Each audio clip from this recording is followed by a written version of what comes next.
ka njerëz të shumë në historinë e njerëzimit që ndonë se kanë përvecuar dituri, por nuk e kanë shfrytzuar për t'ju afruar krijuesit, por për t'i keq përdorur ato në raport me njerëzit, prandaj dhe janë larguar nga Allahu. Për shembull, Karuni përmendi si një prej njerëzve më të fuqishëm të njohjes së financave të një shteti. Prandaj në kohën e tij ai ka qenë njohur si më i miri i financave dhe ka qenë edhe bartës i përgjithësisë së arkës shtetërore. Por kjo e largoi nga krijuesi sepse i ashtoi mburrjen dhe mendjemasin. Prandaj edhe kur i thonin njerëzit dhe e këshillonin që kjo që ti ke në posedim duhet të t'afrojë tek Zoti, duhet të jesh minjor dhe falendërues ndaj tij. Ai çfarë tha? Qala innama utituhu ala ilmin indi. Tha kjo është më është dhënë mua nga dituria ime, nga aftësia ime.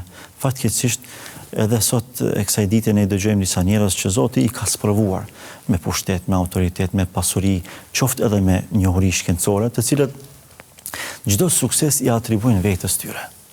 Harrojnë se jeta, mendja, imagjinata, kreativiteti, trupi dhe çdo gjë që ata posedojnë, burimi i tyre është Allahu, nuk jemi ne.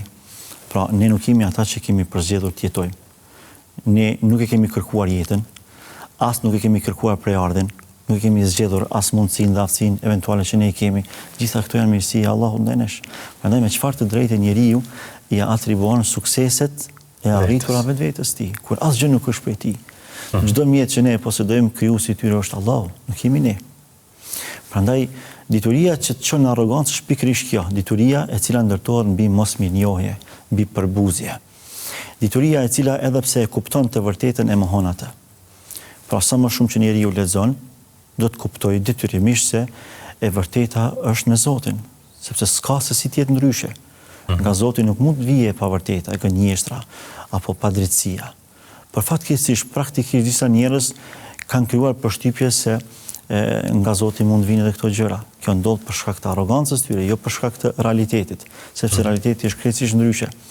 Është e pamundur që Zoti të sjellë për njerëzimin gjëra që janë të dëmshme për to. Është e pamundur që Zoti të kërkojë për nesh gjëra që ne nuk kemi mundësi që t'i realizojmë ato. Vetë Zoti në Kur'an thotë se ai nuk e ngarkon robën e tij me diçka që ai nuk ka mundësi ta përballojë atë. Është e pamundur që përgjegjësitë në cilat Zoti na ka ngarkuar të jenë në dëmin tonë apo të jenë për kufizimin tonë. Jo, absolutisht, janë për mbrojtjen tonë. Çdo kufizim nga ana Allahut është për mbrojtjen tonë, sepse ne nuk i dim pasojat siç i din ai. Ne e gjykojmë gjërat në çast. Allahu e sheh plotësisht panoramën e përgjithshme të jetës tonë.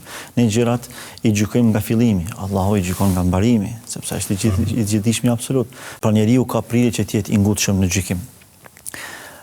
Dituria e cila të shton në formimin të material, por jo në atë spiritual, është dituri që të çon në arrogancë.